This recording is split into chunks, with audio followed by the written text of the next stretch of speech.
وہ یہ کہ اس مجلس عذاب میں انسان کی فکری سطح بھی بلند ہو جاتی ہے. ثواب اللہ.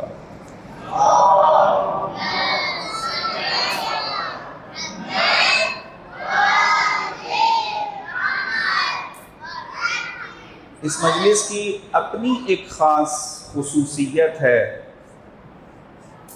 کہ اگر انسان اس مجلس میں حاضر ہو، مطلب چاہے جس لیول کا مرضی بیان کیا جائے،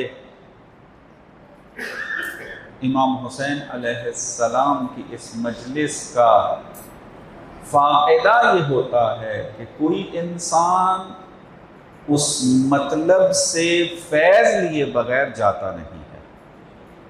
عام درسوں میں، عام محفلوں میں ایک مطلب علمی اگر بیان کر دیا جائے تو ممکن ہے وہاں پر بعض افراد اس مطلب کو مکمل نہ سمجھ پائیں، لیکن مجلس کی ایک خاص خاصیت مشاہدہ کی گئی ہے کہ جو بھی اس در پر آتا ہے، اس محفل میں آتا ہے، وہ اپنے حصے کا فیض لے کر ضرور جاتا ہے.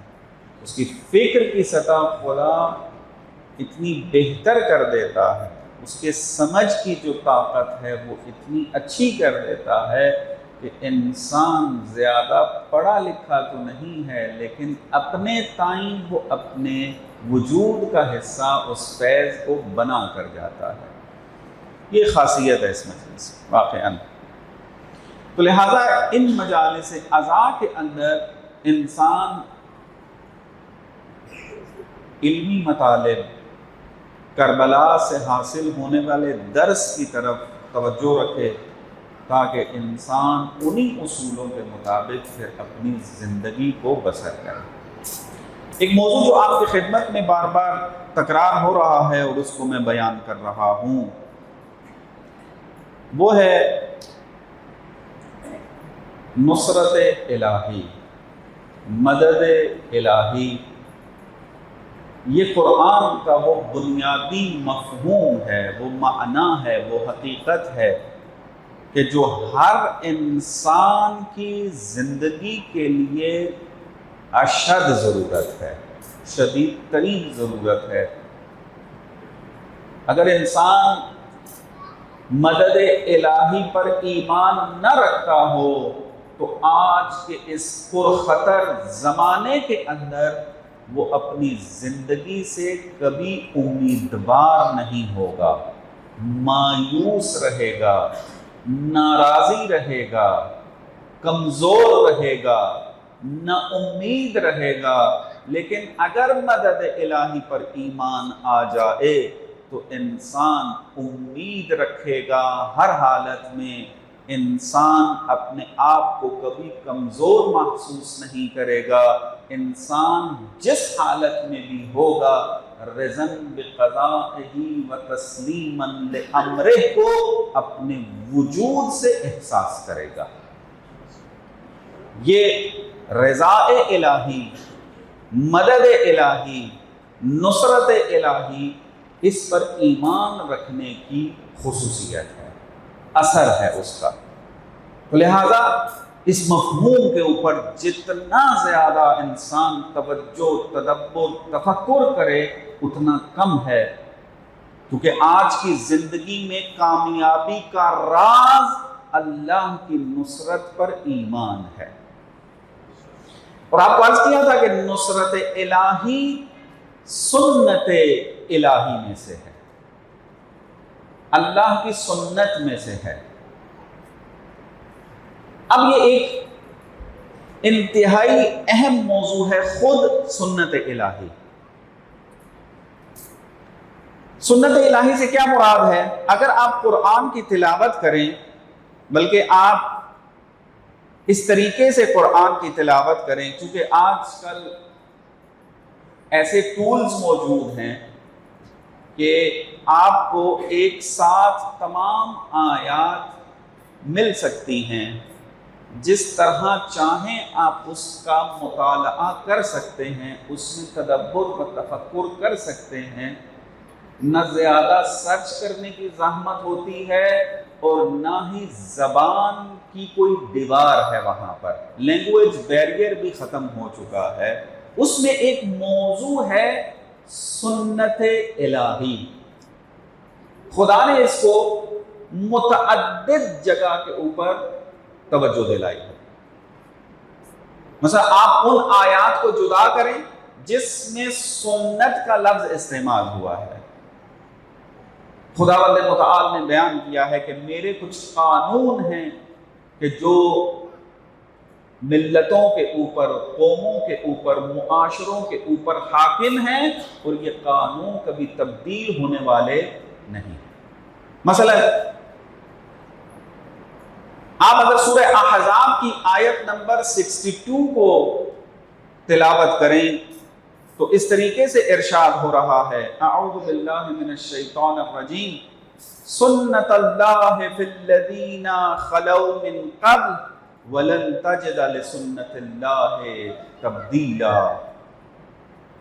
منافقین کے بارے میں یہ آیت ہے کہ یہ اللہ کی سنت ہے جو پہلے گزر جانے والوں میں پائی جاتی تھی، اور تم اللہ کی سنت میں کوئی تبدیلی نہیں کر سکتے. سنت الہی میں کوئی تبدیلی نہیں آ سکتی ہے. اسی طریقے سے سورہ فتح کے اندر کہ جس کی ہم ابتدائی آیات کی تشریح کر رہے ہیں، اس کی 23 نمبر آیت میں ارشاد ہو رہا ہے، سنت اللہ التی قد خلت من قبل وَلَن تَجِدَ لِسُنَّتِ اللَّهِ تَبْدِيلًا. کہ یہ اللہ کی سنت ہے جو پہلے سے چلی آ رہی ہے، اور تم اللہ کی سنت میں ہرگز کوئی تبدیلی نہیں پاؤ گے. اٹل فیصلے ہیں، یہ اٹل قانون ہیں، یہ حتمی فیصلے ہیں، تبدیل ہونے والے نہیں ہیں. اس طرح بہت ساری آیات ہیں. یہ قانون اب ایک مفہوم ہے قرآن کا، اس کو سمجھنے کی ضرورت ہے. ہمارے پاس ایک کائنات ہے، اس کا نظام، اور ایک معاشرہ ہے جو انسانوں کا نظام ہے. توجہ کیجیے گا، میں سنت کے مفہوم کو تھوڑا کھول رہا ہوں. آج میرا ارادہ ہے کہ جو مدد الہی کے مصادیق آپ کو پچھلی مجالس میں بیان کیے ہیں، اب میں نصرت الہی کو تھوڑا کھول کر بیان کروں. تھوڑا علمی رنگ ہوگا اس کا، لیکن توجہ کا طالب رہوں گا. کہ ایک ہے ہمارے پاس کائنات کا نظام، جو یہ زمین ہے، سورج ہے، ستارے ہیں، چاند ہے، کہکشائیں ہیں. کچھ وہاں پر قانون موجود ہیں جن کو ہم نیچرل لاز کہتے ہیں، قانون طبیعی. جیسے زمین کے اندر گریوٹی کا قانون، کشش ثقل کا قانون، یہ ایک قانون ہے. اس کے مطابق یہ زمین اپنا کام کر رہی ہے، اور یہ قانون کبھی تبدیل ہونے والا نہیں. یہ ہے نیچرل لا. اور ایک قانون ہے معاشروں کے لیے، قوموں کے لیے، ملتوں کے لیے، جو انسان کے قوانین ہیں، یعنی انسان کے لیے بنائے گئے ہیں. یہ مختلف قوانین ہیں. اس قانون کو اللہ نے کہ جو انسانوں کے لیے بنائے ہیں، انسانی معاشروں کے لیے ضروری ہیں، ان کو یاد کر رہا ہے خدا سنت اللہ سے، سنن الہی سے. اگرچہ نیچرل لا بھی سنن الہی ہیں، لیکن چونکہ انسان کی ہدایت کی بات ہو رہی ہے، تو اس ہدایت کے جو قوانین ہیں، معاشروں میں عروج اور زوال، ترقی اور پستی کے جو قوانین ہیں، ان کو بھی اللہ جو ہے وہ سنت الہی سے بیان کر رہا ہے، اور اس کی خاصیت بیان کر رہا ہے کہ یہ جو قانون ہے معاشروں کے اوپر، یہ قانون تبدیل ہونے والے نہیں ہیں، تبدیل نہیں ہوں گے، کیونکہ قانون اور معاشرے کے درمیان جو قانون کا اثر ہے، ان کے درمیان رابطہ وجودی قسم کا ہے۔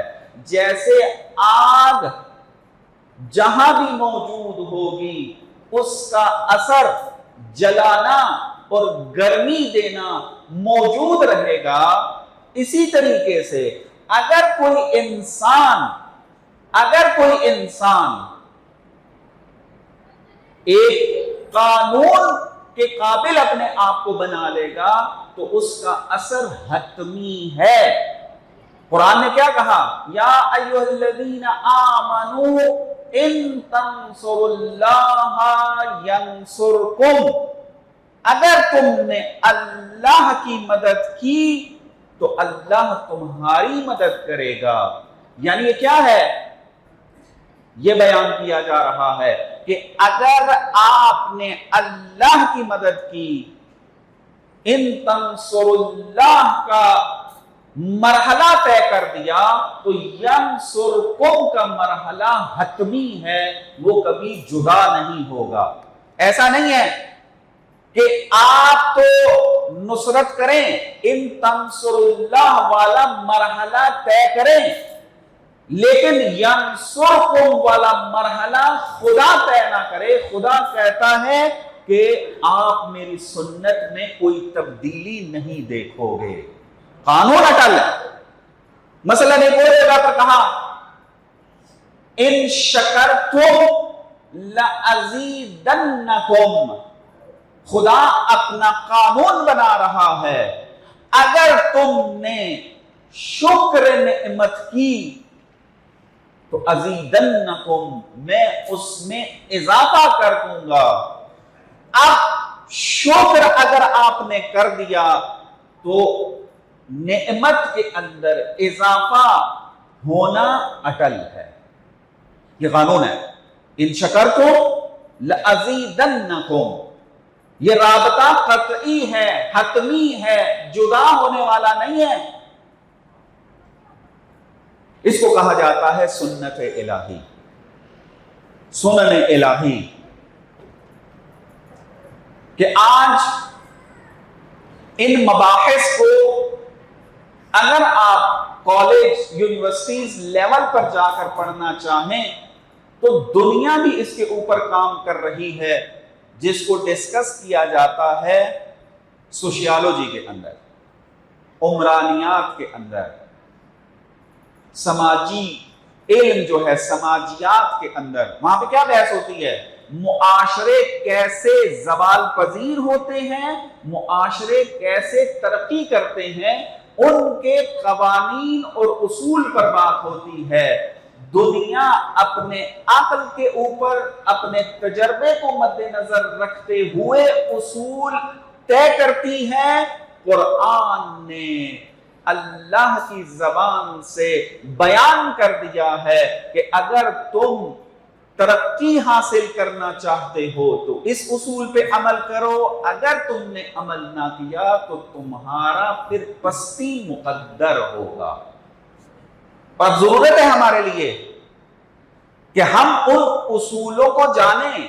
خدا جو کہہ رہا ہے سنت الہی اور اس میں کوئی تبدیلی نہیں ہے، تو ان سنت الہی کو ہمیں قرآن سے حاصل کرنا ہے تاکہ پھر ہم نتیجے تک پہنچ سکیں۔ چونکہ ہمارا کام اس اصل کے نیچے آنا ہے، اس قانون کے نیچے آنا ہے، اس سنت کے نیچے آنا ہے کہ جو ہمیں چاہیے ہے، جیسے ہی ہم نے یہ مرحلہ طے کر لیا خدا نتیجے کو حتماً دے دے گا۔ یہی اسی وجہ سے کہا کہ یا ایھا الذین آمنوا ان تنصروا اللہ ینصرکم، اگر تم اللہ کی نصرت کرو تو حتماً تمہاری مدد آئے گی۔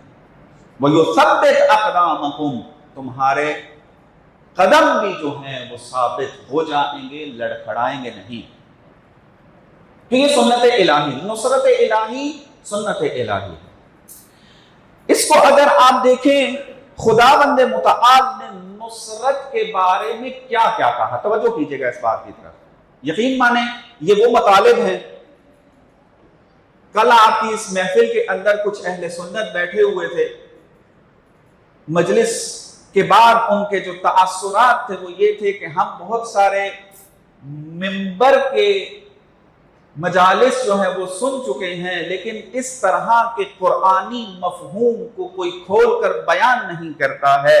میں نے بھی وقت کی ضرورت کو مد نظر رکھتے ہوئے، جوانوں کی فکر کو مد نظر رکھتے ہوئے، سوشل میڈیا پر اٹھنے والے بعض سوالات کو مد نظر رکھتے ہوئے، منبر کے تقاضے کو مد نظر رکھتے ہوئے اس موضوع کو عمدی طور پر انتخاب کیا ہے۔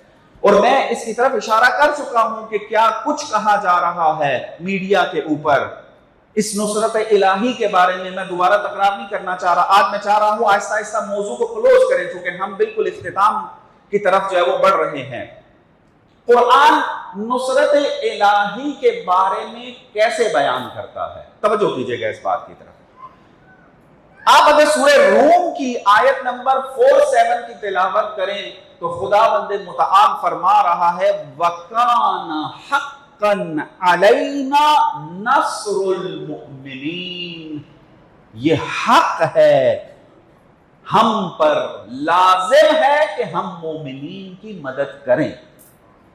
یعنی خدا اپنی طرف سے بیان کر رہا ہے کہ مدد حتمی ہے، نصرت الہی ہوگی۔ تو یہ جو لسان ہے، یہ جو تعبیر ہے، یہ جو اسلوب ہے، یہ بتا رہا ہے کہ سنت الہی کسی زمانے کے ساتھ، کسی فرد کے ساتھ، کسی ذات کے ساتھ خاص نہیں ہے، بلکہ جس زمانے میں، جس مکان پر، جس قوم کے اندر، جس ملت میں یہ اصل جو ہے وہ پیدا ہو گئی، نصرت الہی خود بخود اس کی طرف آ جائے گی، نصرت الہی کے آنے میں دیر نہیں ہوگی۔ اسی طریقے سے اگلی آیت کے اندر ارشاد ہو رہا ہے سورہ غافر کی 51 کے اندر کہ اِنَّا صلوات پڑھیں ہونے والا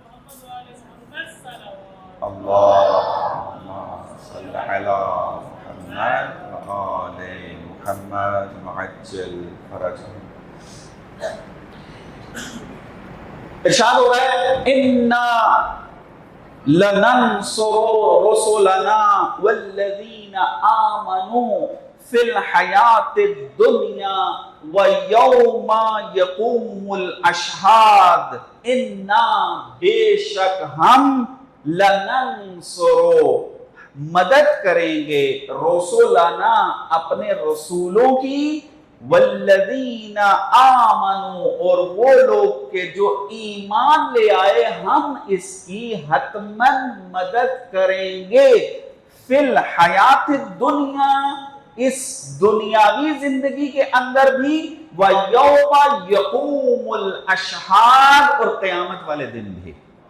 یعنی خدا اپنی نصرت کو اٹل کر کے پیش کر رہا ہے کہ اس کو حتماً آنا ہے۔ اچھا ایک اور آیت میں بڑی خوبصورت یہ چیز بیان کرے، جو افراد یہ کہتے ہیں کہ اللہ کی نصرت انبیاء کے ساتھ خاص ہے، اب چونکہ انبیاء ہمارے درمیان نہیں رہے ہیں پس اللہ کی نصرت کے اوپر توجہ کرنا یا اس کا انتظار کرنا کہ اللہ ملائکہ نازل کرے گا، اللہ غیب سے مدد بھیجے گا، اب اس کی توقع رکھنے کی ضرورت نہیں ہے۔ لیکن جب ہم قرآن کی ان آیات کو تلاوت کرتے ہیں تو ہمیں مطلب کچھ اور سمجھ میں آتا ہے۔ سورہ حج کی آیت نمبر 40 کے اندر ارشاد ہو رہا ہے وَلَيَنْصُرَنَّ اللَّهُ مَن يَنْصُرُهُ ان اللہ لقوی عزیز، اللہ ضرور بضرور اس کی مدد کرے گا کہ جو اللہ کی مدد کرے گا، جو اللہ کی مدد کرے گا۔ نصرت الہی مشروط قانون ہے، پہلا قدم ہم نے اٹھانا ہے، نتیجہ جو ہے وہ خدا نے ثابت کر دیا، بیان کر دیا کہ اس کے لیے پریشان ہونے کی ضرورت نہیں ہے، یہ نصرت آئے گی اور حتماً آئے گی۔ اگر ہماری زندگی میں کہیں پر نصرت نہیں آ رہی ہے تو ہم بجائے اس کے کہ خدا پر شکوے کی زبان کھولیں، خدا سے شکایت کریں، اپنی زندگی کے اندر خدا سے مایوس ہو جائیں، ہمیں اپنی زندگی کے اندر اپنے گریبان میں جھانکنے کی ضرورت ہے کہ آیا میں نے یہ والا مرحلہ طے کیا ہے یا نہیں جو خدا بیان کر رہا ہے۔ کیا کہہ رہا ہے خدا؟ وَلَيَنْصُرَنَّ اللَّهُ مَن يَنْصُرُهُ، جو مدد کرے گا اس کی اللہ مدد کرے گا۔ اب ہم نے دیکھنا یہ ہے کہ ہم اللہ کی مدد کر رہے ہیں یا نہیں۔ اس طرح پہلی آیت میں نے پہلے ذکر کی ہے، اسی آیت کو ایک اور انداز میں یا ایھا الذین آمنوا ان تنصروا اللہ ینصرکم ویثبت اقدامکم، اگر تم اللہ کی نصرت کرو گے تو اللہ تمہاری مدد کرے گا۔ اس کو اس طریقے سے جو ہے وہ بیان کیا جا رہا ہے۔ اور پھر خداوند متعال ایک اور تعبیر کے اندر بڑی تاکید کے ساتھ، شدت کے ساتھ انسان کو بتا رہا ہے کہ اے انسان، میری طرف سے کبھی دیر نہیں ہوگی، دیر ہوگی تو وہ تمہاری طرف سے ہوگی۔ خدا ارشاد فرما رہا ہے سورہ مجادلہ کے اندر کہ کتب اللہ لأغلبن انا ورسلی ان اللہ قوی عزیز، اللہ نے یہ طے کر دیا ہے کہ میں اور میرے رسول بھی ہمیشہ غالب رہیں گے۔ یہ طے شدہ حقیقت ہے، اللہ کا نام بلند رہے گا اور اللہ کے رسل کا نظام ہمیشہ سر بلند رہے گا۔ کتب اللہ لأغلبن انا ورسلی، انا یعنی اللہ کا کلمہ، کلمت اللہ ہمیشہ غالب رہے گا، ورسلی یعنی رسل غالب رہیں گے، یعنی رسول اللہ جو اللہ کی طرف نظام لے کر آئیں گے وہ کبھی مغلوب نہیں ہو سکتا۔ ان اللہ قوی عزیز، اور اللہ جو ہے وہ طاقتور ہے، عزیز ہے۔ خدا کے دست قدرت سے کوئی چیز خالی نہیں ہے۔ یہ آپ اس لسان کو اگر دیکھیں تو کیا سچی سمجھ میں آ رہی ہے؟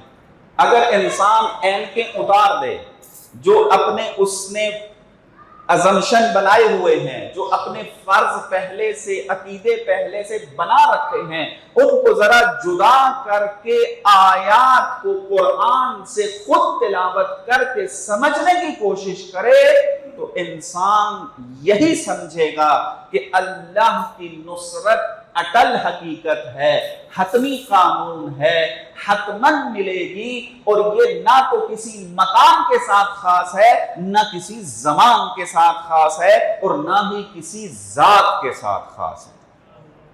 خاص نہیں، نصرت الہی ہو۔ اگر خدا نے اس نصرت کو حجت الہی کے ساتھ خاص کرنا ہوتا تو خدا مطلق طور پر نہ کہہ رہا ہوتا کیا وَلَيَنْصُرَنَّ اللَّهُ مَن يَنْصُرُهُ، یہاں پر نہیں کہا وَلَيَنْصُرَنَّ اللَّهُ مَن يَنْصُرُهُ فِي عَهْدِ النَّبِيِّ فِي عَصْرِ الْحُجَّةِ، اس طرح کی کوئی قید نہیں ہے، آیت مطلق ہے، اور اس اطلاق سے ہم سمجھتے ہیں کہ یہ نصرت ہمیں بھی شامل حال ہو سکتی ہے اگر ہم ان اصولوں پر پورے اتریں کہ جو ضرورت ہے۔ یعنی پہلا قدم ہم نے اٹھانا ہے نتیجہ اللہ نے مترتب کرنا ہے۔ اسی وجہ سے میں نے 2 قوانین بیان کیے ہیں، توجہ کیجئے گا دوبارہ اس مطلب کو، تاکہ حد اکثر افراد، زیادہ سے زیادہ بندے سمجھ جائیں۔ قرآنی مفہوم ہے کہ ہمارے پاس 2 قسم کے قانون ہیں، ایک ہیں وجودی قانون یا تکوینی قانون یا کائنات سے مربوط قانون کہ جس میں ہمارا ارادہ دخالت نہیں رکھتا، گریوٹی نے اپنا کام انجام دینا ہے چاہے ہم اس کا ارادہ رکھتے ہوں یا نہ رکھتے ہوں، آگ نے جلانا ہے چاہے ہم اس کا ارادہ رکھتے ہوں یا نہ رکھتے ہوں، ہر حالت میں اس قانون نے اپنا اثر دکھانا ہے، ہمارے ارادے کے ساتھ مربوط نہیں ہے۔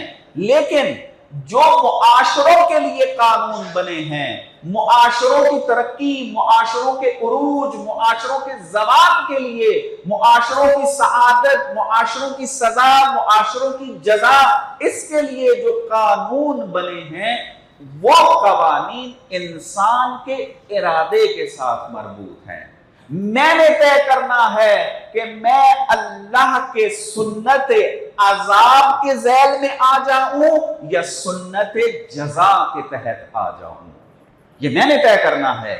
میں نے طے کرنا ہے کہ آیا میں اللہ کی نصرت کرتے ہوئے اپنے لیے اللہ کی نصرت کو حتمی بنا لوں یا میں اللہ کے دین کو چھوڑ کر اللہ کی نصرت سے محروم ہو جاؤں، یہ میں نے طے کرنا ہے، یہ میرے ارادے سے مربوط ہے۔ تو لہذا اس اعتبار سے نصرت الہی فقط ایک قید رکھتی ہے، وہ قید یہ ہے کہ میں نے ارادہ کرنا ہے، میں نے اللہ کے راستے پہ چلنا ہے، میں نے دین الہی کے اوپر چلنا ہے، میں نے اللہ کی اطاعت کرنی ہے۔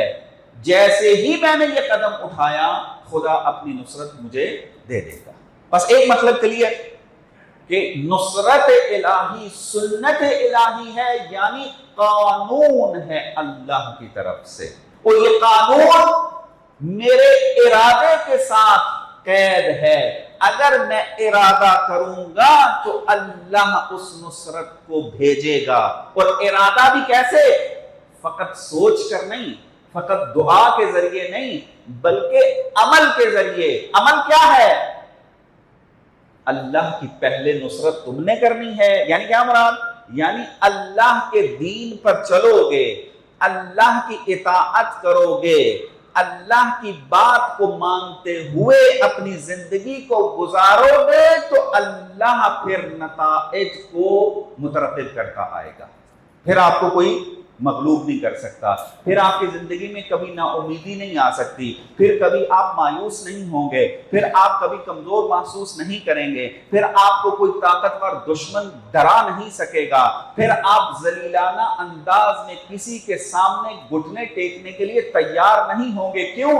کیونکہ آپ کو پتا ہے کہ میں اللہ کے دین پر خالص ہو کر چل رہا ہوں، اللہ نے وعدہ دیا ہے کہ ایسے مومن کو میں تنہا نہیں چھوڑوں گا۔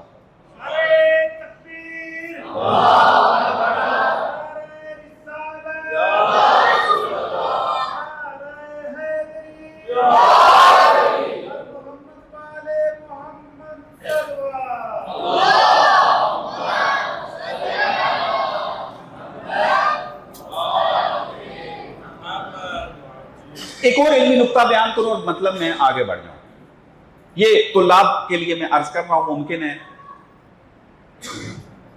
عام افراد جو ہیں اس کو نہ سمجھ پائیں، چونکہ ریکارڈ بھی ہو رہی ہے، بہت سارے لوگ اس کو بعد میں بھی سنیں گے، تو یہ نقطہ انتہائی اہمیت کا حامل ہے نصرت الہی کے باب میں، یعنی یہاں بھی کام آئے گا اور دوسری جگہوں پہ بھی کام آئے گا۔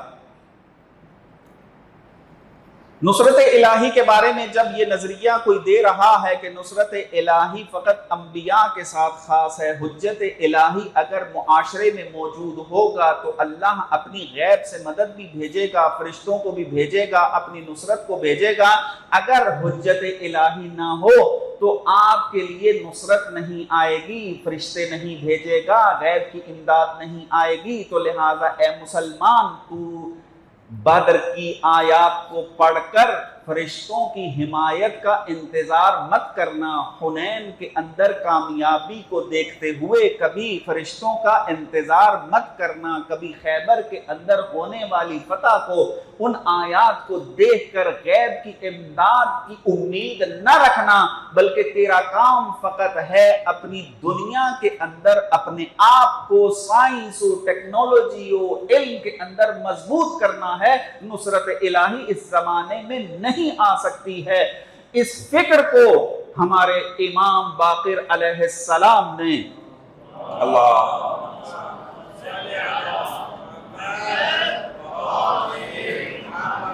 امام باقر علیہ السلام نے اس طریقے سے رد کیا ہے، اس طریقے سے ریجیکٹ کیا ہے۔ امام فرماتے ہیں کہ اگر آیت نے مربوط ہونا ہوتا اسی قوم کے ساتھ کہ جس قوم کے اندر وہ آیت نازل ہوئی ہے، تو آج قرآن کی کوئی آیت باقی نہ رہتی کہ جو قابل عمل ہوتی۔ اور پھر تشبیہ بھی ہے کہ قرآن ہمیشہ اسی طرح تر و تازہ رہے گا جس طریقے سے چاند و سورج ہر روز تر و تازہ ہوتے ہیں، تر و تازہ ہوتے ہیں۔ قرآن اسی طرح تر و تازہ ہے۔ القرآن یجری کما تجری الشمس والقمر، قرآن اسی طرح جاری و ساری رہے گا قیامت تک کے لیے جس طریقے سے سورج و چاند جاری و ساری ہے۔ لہذا قرآن کی کوئی آیت نہ کسی قبیلے کے ساتھ خاص ہے، نہ کسی شخص کے ساتھ خاص ہے، نہ کسی زمانے کے ساتھ خاص ہے، بلکہ ہم نے اس آیت سے جو اصول ہیں وہ نکال کر اس کو اپنے اوپر اپلائی کرنا ہے۔ اس کا اثر آج بھی ہمیں ملے گا۔ اسی لیے میں بار بار نصرت الہی میں ایران کا تذکرہ کرتا ہوں۔ یقین مانے آپ بھی اس بات کو حس کر چکے تھے اور کر چکے ہیں کہ جنگ سے پہلے ہر بندہ یہی کہہ رہا تھا کہ ایران کے پاس جو اسلحہ ہے، جو افراد ہیں، جو ٹیکنالوجی ہے، جو فضائیہ ہے، جو بحریہ ہے، یہ کبھی بھی امریکہ کے سامنے نہیں آ سکتے، زیادہ دن ٹک نہیں سکتے، شکست ان کا مقدر ہے، امریکہ ان کو پچھاڑ کے رکھ دے گا۔ لیکن ایران نے 40 دن کی جنگ کے اندر بتا دیا ہے کہ ہمارا ایمان ٹیکنالوجی پر نہیں ہے، ہمارا ایمان جہازوں پر نہیں ہے، ہمارا ایمان انسان پر نہیں ہے، ہمارا ایمان اللہ کی نصرت پر ہے۔ ان تنصر اللہ ینصرکم کے اوپر ایمان ہے۔ اور رہبر معظم نے اپنی قوم کو نصرت الہی کے لیے اس طریقے سے تیار کیا تھا جیسے ہی ضرورت پڑی کہ اللہ کی نصرت حاصل ہو، خدا نے بھی دیر نہیں کی اپنی نصرت بھیجنے میں۔ انہی دنوں کے اندر امریکہ اور اسرائیل اور دنیا کی طاقتوں کو سمجھ لگ گئی تھی کہ حسین کا ماننے والا کبھی گھٹنے ٹیک نہیں سکتا۔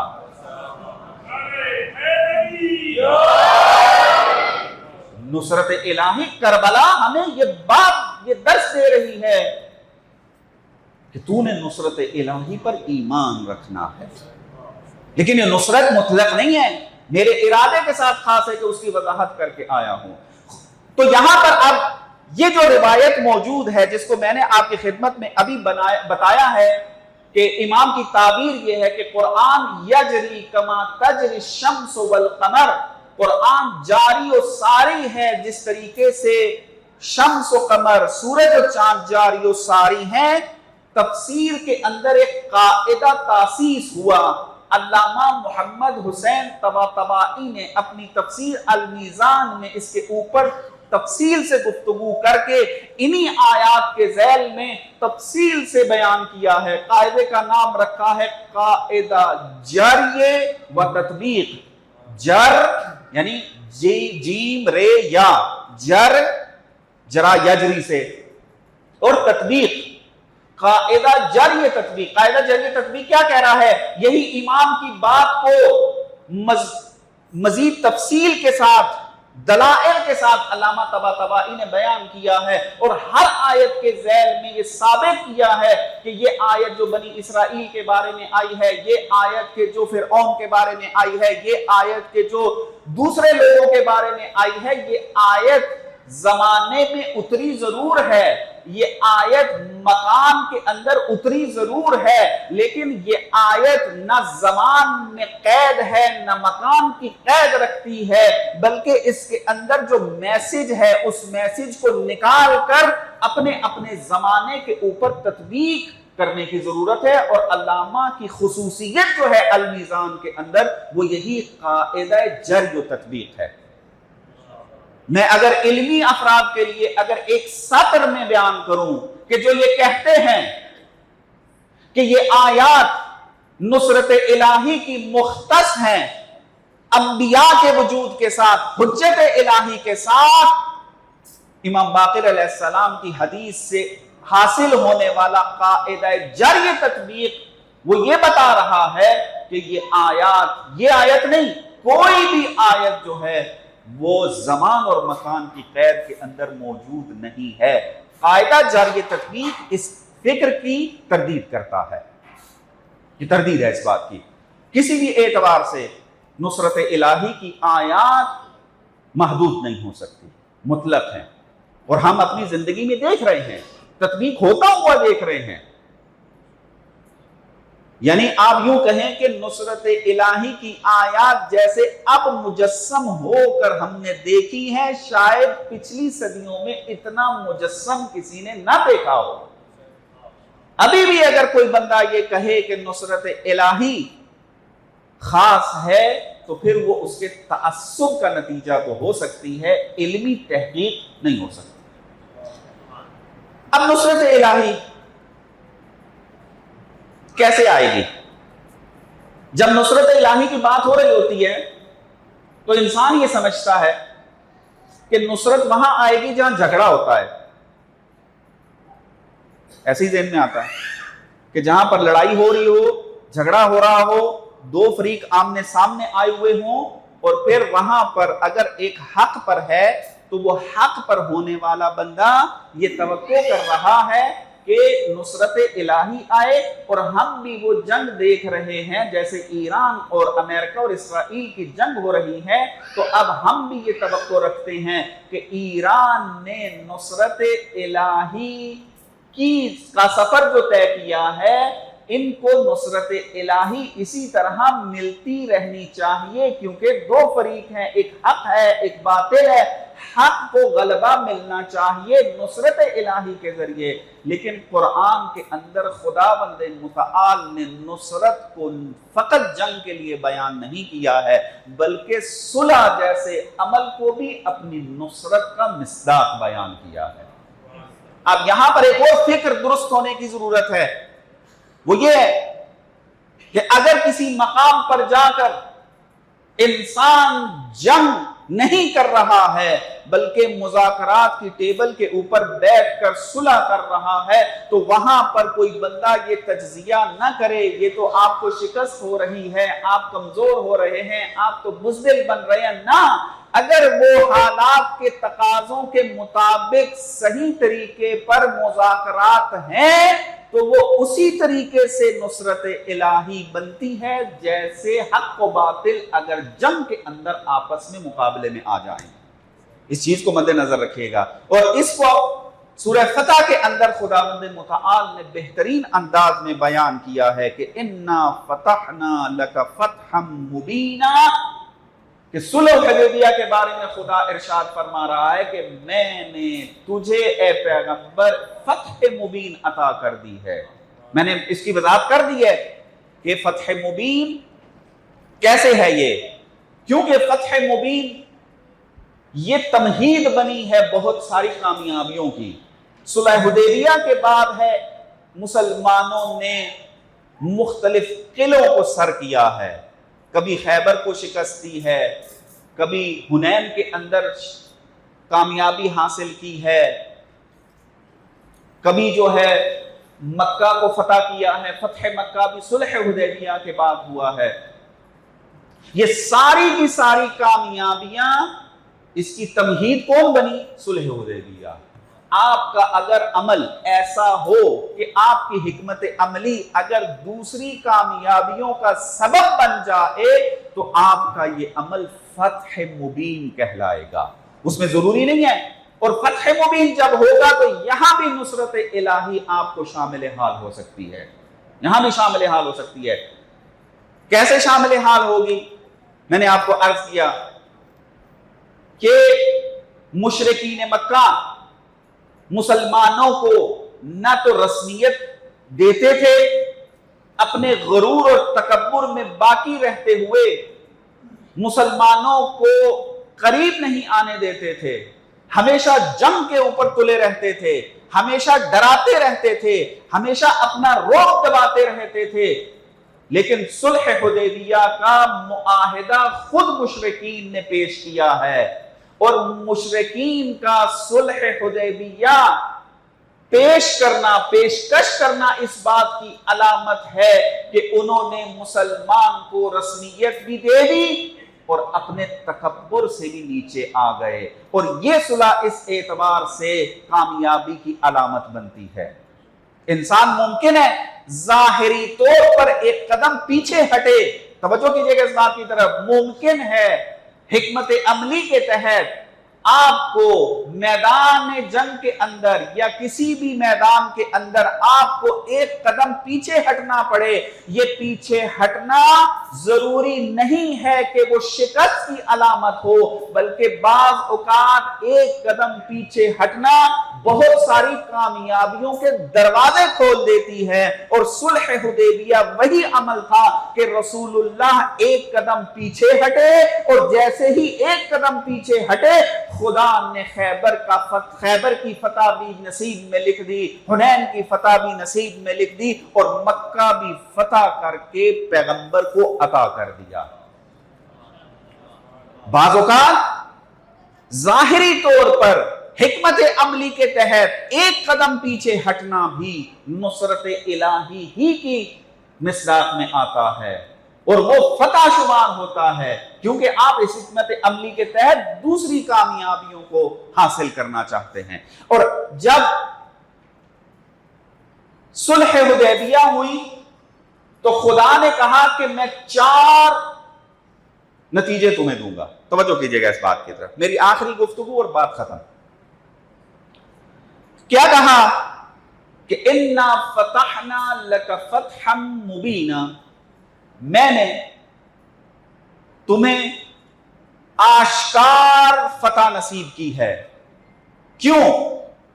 لِيَغْفِرَ لَكَ اللَّهُ مَا تَقَدَّمَ مِن ذَنبِكَ وَمَا تَأَخَّرَ، تاکہ خدا تمہارے اوپر لگائے جانے والے الزامات کو، چاہے وہ پہلے کے ہیں یا بعد کے ہیں، ان کو مکمل معاف کر دے، مکمل دھو دے اس کو۔ میں جان بوجھ کے ترجمہ کر کے نکل رہا ہوں، اس کی وضاحت آج نہیں کر پاؤں گا کیونکہ وقت گزر گیا ہے۔ لیغفرا اصل لفظی ترجمہ اگر اس کا کیا جائے تو یوں ہے، لیغفرا لک اللہ، تاکہ اللہ تمہیں معاف کر دے۔ کیا معاف کر دے تمہارے؟ ما تقدم من ذنبک وما تأخر، جو گناہ تمہارے پہلے کے ہیں اور بعد کے ہیں اللہ وہ معاف کر دے۔ اب یہاں انسان پریشان ہو جاتا ہے کہ ہم تو رسول اللہ کو معصوم سمجھتے ہیں، رسول ہوتا ہی وہی ہے، نبی ہوتا ہی وہی ہے کہ جو زندگی کے ابتدائی دنوں سے لے کر اپنی آخری عمر تک گناہ کرتا ہی نہیں ہے، تو یہاں پر پھر اللہ کیوں کہہ رہا ہے لِيَغْفِرَ لَكَ اللَّهُ مَا تَقَدَّمَ مِن ذَنبِكَ وَمَا تَأَخَّرَ، میں اگلے پچھلے تمہارے ذنب معاف کر دوں گا۔ ہمیں یہ کیوں لگ رہا ہے کہ یہ آیت عصمت کے خلاف ہے؟ اس کی وجہ یہ ہے کہ ہم قرآن کے مفاہیم کو اپنے معاشرے میں رائج معانی کے ذریعے سمجھنے کی کوشش کرتے ہیں۔ یہ تفسیری ایک نقطہ ہے، یہاں پر ہم نے ایک لفظ اور ایک معنی اپنے معاشرے سے لیا اور اس کے ذریعے پھر قرآن کی خدمت میں آ کے آیت کو سمجھنے کی کوشش کرتے ہیں۔ ہمارے معاشرے کے اندر یہ طے پا چکا ہے، یہ ہمارے ذہن میں بیٹھ چکا ہے کہ ذنب کا مطلب ہوتا ہے گناہ، اور گناہ کسے کہتے ہیں؟ اللہ کی معصیت کو۔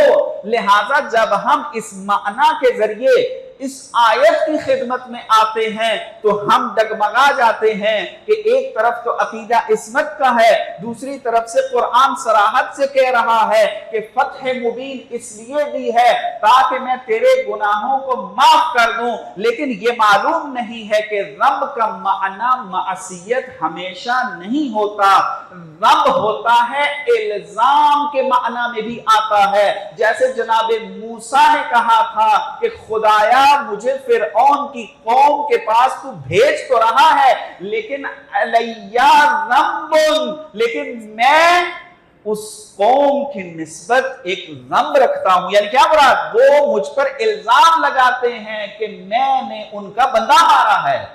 یہ الزام لگانا بھی ذنب کے ترجمے میں آتا ہے، ذنب کے معنی میں آتا ہے، تو اس آیت کا ترجمہ گناہ نہیں ہوگا بلکہ یہ ہوگا لِيَغْفِرَ لَكَ ما تقدم من ذنبک وما تأخر، اللہ تمہارے اوپر لگائے گئے الزامات دوسروں کے ذہن میں، دوسروں کی فکر میں، دوسروں کے تصور میں تم گناہگار ہو، میں ان سارے الزامات اور گناہوں کو دھو دوں گا جو تمہیں گناہگار سمجھتے ہیں۔ اس کی ایک مثال لیتے ہیں اس کی، اگرچہ چاہ رہا تھا میں اس پہ بات نہ کروں لیکن پھر یہی ذہن میں آیا کہ مطلب اگر ادھورا چھوڑ دیا تو مطلب کچھ اور نہ سمجھ بیٹھیں، کیونکہ یہ ہوتا ہے اکثر، آج کچھ لوگ بیٹھے ہیں کل نہیں ہوں گے، یہ مطلب سن کے چلے جائیں اور مطلب حل نہ ہو تو فکر کے اندر مشکل کھڑی ہو جاتی ہے۔ مثال لیتے ہیں اس کی، اس جنگ سے پہلے توجہ کیجئے گا اس بات کی طرف، اس جنگ سے پہلے جو ایران پر مسلط کی گئی، ایران کو بہت ساری چیزوں کا گناہگار شمار کیا جاتا تھا، ایسا یا نہیں؟ کہتے ہیں ایران قصوروار ہے کیونکہ اس نے کیا ہے، اسرائیل کے ساتھ گٹھ جوڑ کرتے ہوئے مسلمانوں کے درمیان تفرقے کی پلاننگ کی ہوئی ہے، ایسا ہے یا نہیں ہے؟ اب یہ جو لوگ کہہ رہے ہیں کہ یہ کیا ایران ہے کہ جو گناہگار ہے، یہ ایران ہے کہ جو قصوروار ہے، درست ہے؟ اس جنگ نے آ کے اس گناہ کو ایسے دھویا ہے کہ وہ افراد کے جو پہلے تبلیغ خود کیا کرتے تھے کہ ایران اور اسرائیل دو سکے کا ایک سکے کا دو رخ ہے، وہ آج یہ کہتے ہوئے نظر آتے ہیں کہ اس جنگ میں کئی لوگوں کی بنائی ہوئی کئی سالوں کی عمارتیں ڈھیر ہو گئی ہیں، ان میں سے ایک عمارت یہ ہے کہ ایران اور اسرائیل آپس میں ملے ہوئے ہیں، درست ہے؟ اس جنگ نے اب کیا کیا ہے، اس آیت کا مصداق بنا ہے کیا، لِيَغْفِرَ لَكَ اللَّهُ مَا تَقَدَّمَ مِن ذَنبِكَ وَمَا تَأَخَّرَ، اس جنگ نے ایران کو جو گناہگار لوگوں نے بنایا ہوا تھا اس کو دھو دیا ہے۔ تو رسول اللہ بھی کیا تھے، مشرکین کی نگاہ میں گناہگار تھے، کیونکہ رسول اللہ ان کے خداؤں کو برا کہتے تھے۔ برا سے کیا مراد، یعنی یہ غلط ہیں، عبادت نہ کرو، شرک غلط ہے۔ تو مشرکین کی نگاہ میں رسول اللہ گناہگار تھے۔ خدا کیا کہہ رہا ہے، میں نے فتح مبین عطا کر دی ہے۔ اس کا نتیجہ کیا نکلا، لِيَغْفِرَ لَكَ اللَّهُ مَا تَقَدَّمَ مِن ذَنبِكَ وَمَا تَأَخَّرَ، تمہارے یہ الزام، یہ گناہ شمار کرنا، یہ میں نے دھو دیے ہیں۔ دوسرا اثر کیا بیان کیا، وَيُتِمَّ نِعْمَتَهُ عَلَيْكَ، میں نے تمہیں فتح مبین عطا کی ہے تاکہ اپنی نعمت کو تیرے اوپر تمام کر دوں۔ توجہ کیجئے گا اس بات کی طرف، یتم، یہ جملہ ذرا توجہ کیجئے گا اس بات کی طرف۔ ایک آیت ہے قبلہ کے تبدیل کرنے کے بارے میں، ایک آیت ہے صلح حدیبیہ کے بارے میں۔ ان آیات کو ذرا دیکھیں، پھر ایک نقطے کی طرف توجہ دلاتا ہوں۔ قبلہ کے تبدیل کرنے کے بارے میں آیت کیا کہہ رہی ہے، وَمِنْ حَيْثُ خَرَجْتَ فَوَلِّ وَجْهَكَ شَطْرَ الْمَسْجِدِ الْحَرَامِ، تم جہاں سے بھی جاؤ اپنا رخ مسجد حرام کی طرف کر لیا کرو۔ آگے چلتے چلتے خدا بیان کر رہا ہے، کیوں علت بیان کر رہا ہے، لِأُتِمَّ نِعْمَتِي عَلَيْكُمْ، تاکہ میں اپنی نعمت کو تمہارے اوپر تمام کر دوں۔ صیغہ مضارع کا ہے، یہاں پر بھی مضارع کا صیغہ ہے، لِأُتِمَّ نِعْمَتِي عَلَيْكُمْ، تاکہ میں مستقبل میں تمہارے اوپر اپنی نعمت کو تمام کر دوں۔ اور صلح حدیبیہ کے اندر بیان کیا جا رہا ہے، اِنَّا فَتَحْنَا لَكَ فَتْحًا مُبِينًا، تمہیں فتح آشکار عطا کر دی ہے میں نے۔ کیوں؟ کیا ثمر اس کے اوپر مترتب ہوگا؟ وَيُتِمَّ نِعْمَتَهُ عَلَيْكَ، تاکہ اللہ اپنی نعمت کو تمہارے اوپر تمام کرے۔ یہاں پر بھی صیغہ مضارع کا ہے، یتم کی بات آ رہی ہے، وہاں اتموں کے ذریعے مضارع کا صیغہ، یہاں یتموں کے ذریعے مضارع کا صیغہ ہے۔ اب دیکھنا یہ ہے کہ قبلے کی تبدیل میں بھی خدا وعدہ دے رہا ہے کہ میں اپنی نعمت کو تمام کروں گا، صلح حدیبیہ کے اندر بھی خدا وعدہ دے رہا ہے کہ میں اپنی نعمت کو تمام کر دوں گا۔ ہم دیکھتے ہیں کہ ایک آیت میں خدا نے تمام کی بات کی ہے لیکن مضارع کا صیغہ استعمال نہیں کیا، مستقبل کی بات نہیں کر رہا، ماضی کا صیغہ استعمال کر کے کہتا ہے الیوم اکملت لکم دینکم واتممت علیکم نعمتی۔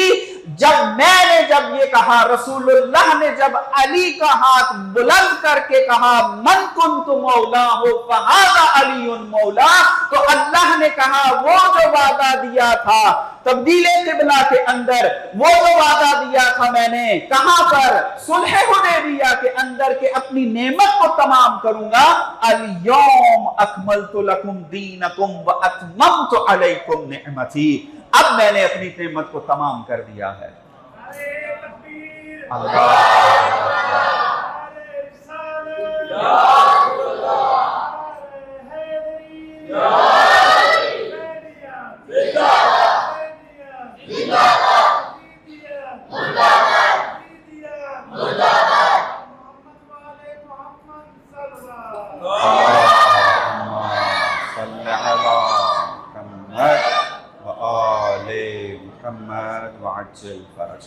خدا نے اپنی نعمت تمام کی۔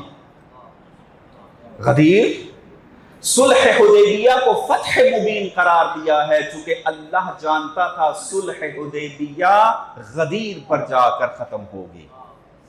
صلح حدیبیہ کا نتیجہ غدیر میں علی کی ولایت کا اعلان بنے گا، تو کہا اتممت علیکم نعمتی، آج علی کی ولایت جب اعلان ہو گئی ہے میری نعمت تمہارے اوپر تمام ہو گئی ہے۔ فتح مبین ہے، یہ فتح آشکار ہے، اور نصرت الہی کا ایک مصداق ہے۔ میں نے جو بات شروع کی تھی وہ یہ تھی کہ ضروری نہیں ہے کہ نصرت الہی کو ہمیشہ آپ سمجھیں کہ جب جھگڑا ہو رہا ہو، لڑائی ہو رہی ہو، حق و باطل مقابل میں میدان جنگ میں اترے ہوں تو وہاں پر نصرت الہی مانگنی چاہیے، ایمان ہونا چاہیے۔ نہ، آپ کی زندگی کے ہر عمل کے اندر نصرت الہی ضروری ہے۔ آپ کی صلح بھی نصرت الہی کی مصداق بن سکتی ہے، حتیٰ اگر آپ کو ظاہری شکست ہو جائے لیکن دل میں سکون باقی ہو تو اس کو بھی نصرت الہی ہی کہا جائے گا، اس کو بھی نصرت الہی کہا جائے گا۔ آپ دیکھ لیں ایران کے اندر رہبر معظم شہید ہو گئے، دل مضطرب تھے، پریشان تھے، کچھ کرنے کو دل نہیں کر رہا تھا، دنیا میں جینے کا طلب جو ہے وہ اب ختم ہوتی جا رہی تھی، لوگ جو ہیں وہ مرنے کے لیے تیار ہو گئے تھے، لیکن خدا نے ایسا سکون دلوں میں نازل کیا کہ وہ اکٹھے ہو کر وحدت اختیار کرتے ہوئے اکٹھے ہو کر سڑکوں کے اوپر نکل کر دشمن کو ایسا تماچا مارا ہے کہ آج تک وہ اس کی گونج کا احساس کر رہے ہیں۔ یہ جو سکون ہے یہ بھی نصرت الہی ہے، یہ جو وحدت ہے جو قائم ہوئی ہے پورے جہان کے اندر یہ بھی نصرت الہی کا نتیجہ ہے، یہ بھی نصرت الہی ہے۔ اللہ کی نصرت کئی شکلوں کے اندر موجود ہو سکتی ہے۔ خدا نے یہ نصرت عنایت کی ہے، اور ایک نصرت یہ ہے کہ دشمن چاہے وہ دین کے مخالف ہوں، چاہے وہ تشیع کے مخالف ہوں، چاہے وہ دشمن ہو دین کے، چاہے وہ دشمن ہو تشیع کے، ان سب نے مل کر پلان کر کے صدیوں نہیں کئی صدیوں تک جو ہے کوشش کی کہ مکتب تشیع کو دبا دیا جائے، مکتب تشیع کو ختم کر دیا جائے، مکتب تشیع کا وجود باقی نہ رہے۔ لیکن خداوند متعال نے اپنی نصرت کو اس طریقے سے آشکار کیا ہے کہ انہوں نے تو کوشش کی تھی مکتب تشیع کو مٹانے کی، لیکن آج دنیا کا کوئی کونا باقی نہیں رہا کہ جہاں پر علی والوں کا نام نہ لیا جا رہا ہو، جہاں پر علی والوں کا نام نہ لیا جا رہا ہو۔ سارے یہی پوچھ رہے ہیں کہ امریکہ جیسی سپر پاور کے سامنے اب تک سر اٹھا کر جینے والے ہیں کون ہیں؟ جانے تو صحیح کہ یہ طاقت ان کے اندر کہاں سے آئی ہے، تو ایک ہی جواب ملتا ہے کہ ان کے دلوں میں علی کی ولا ہے، اور ان کے عمل میں کربلا کی طاقت اور توحید ہے۔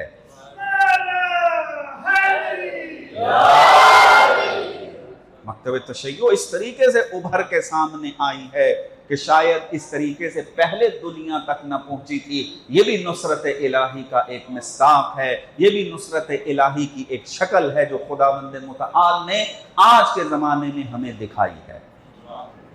کہ خداوند متعال سے دعا ہے کہ خدا ہمیں قرآن کو جس طریقے سے اس کے مفاہیم ذکر ہوئے ہیں، جس طریقے سے وہ چاہتا ہے کہ ہم قرآن سے ہدایت حاصل کریں، خدا ہمیں اس طریقے سے قرآن کو پڑھنے، اس میں تدبر کرنے اور تفکر کرنے اور پھر اس پر عمل کرنے کی توفیق نصیب فرمائے۔ آج پاکستان کے اندر کافی جگہوں پر منبر کے اوپر رائج ہے کہ چھٹی محرم کو اس شہید کا تذکرہ کیا جاتا ہے کہ جو نہ چلنے کے قابل تھا، نہ جنگ کرنے کے قابل تھا، لیکن اشقیاء نے ایسا تیر مارا کہ جو انسان کے لیے استفادہ ہوتا ہی نہیں تھا۔ جناب علی اصغر کہ جو سب سے چھوٹا شہید ہے کربلا کا، علماء فرماتے ہیں اور درست فرماتے ہیں کہ جناب علی اصغر نے کربلا کے اندر وہ کام کیا کہ جو نہ تو عباس کے کٹے ہوئے بازو کر سکے، نہ علی اکبر کے سینے میں لگی ہوئی برچھی وہ کام کر سکی، نہ امام حسین کا سجدے میں سر کٹانا وہ کام کر سکا، کیونکہ بازاروں میں جب سروں کو نیزوں پہ بلند کر کے لے جایا گیا تو علی اکبر کے سر کو دیکھ کر کوئی یہ کہہ سکتا تھا کہ جوان تھا، جنگ کرنے کے قابل تھا۔ عباس کے سر کو دیکھ کر یہ کہہ سکتا تھا کہ کڑیل جوان تھا، جنگ کر سکتا تھا۔ آپس میں لڑے ہیں اور ایک گروہ کو شکست ہو گئی ہے، ایک جیت گیا ہے، لیکن جب 6 ماہ علی اصغر کے سر کو نیزے پر دیکھتے ہیں تو ہر انسان یہ چیخ اٹھتا ہے کہ کربلا میں کوئی جنگ نہیں ہوئی ہے، ظلم ہوا ہے۔ یہ علی اصغر کہ جو بول نہیں سکتا تھا، جو ہنسنے اور رونے کا فرق نہیں جانتا تھا، وہ کیسے شہید کر دیا گیا۔ کربلا کی حقانیت، کربلا کے مظلومیت کی تصدیق ہے، سند ہے علی اصغر کی شہادت۔ اس علی اصغر کی شہادت نے اہل بیت کو جتنا رنجیدہ کیا ہے، شاید کسی شہید کی شہادت نے اتنا رنجیدہ نہیں کیا۔ اس کی کئی آپ کو داستانیں مل جائیں گی، روایتیں مل جائیں گی۔ ایک روایت جو معمولاً آپ منبر سے سنتے ہیں کہ جب مختار کی حکومت قائم ہوتی ہے تو اس نے قاتلان حسین کو ایک ایک کر کے گرفتار کرنا شروع کیا اور قتل کرنا شروع کیا۔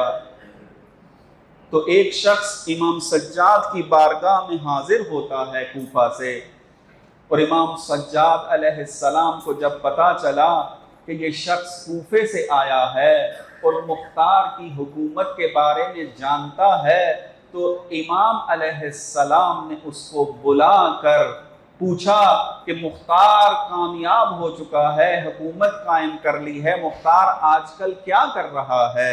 تو اس نے بتایا کہ مختار آل رسول کے قاتلوں کو ایک ایک کر کے گرفتار کر رہا ہے۔ تو جناب سجاد نے یہ نہیں پوچھا کہ علی اکبر کا قاتل گرفتار ہوا ہے یا نہیں، جناب امام سجاد نے یہ نہیں پوچھا کہ میرے بابا حسین کا قاتل گرفتار ہوا ہے یا نہیں، امام سجاد نے یہ نہیں پوچھا کہ حضرت عباس کے بازو قلم کرنے والا جو ہے وہ گرفتار ہوا ہے یا نہیں، پوچھتے ہیں امام کیا ہرملہ گرفتار ہو گیا ہے؟ یہاں سے درد کی شدت کا اندازہ لگایا جا سکتا ہے کہ علی اصغر کی شہادت نے کس طریقے سے اہل بیت کے دلوں کو چور کر دیا تھا۔ جناب کفعمی ایک عالم دین گزرے ہیں، اپنی کتاب میں،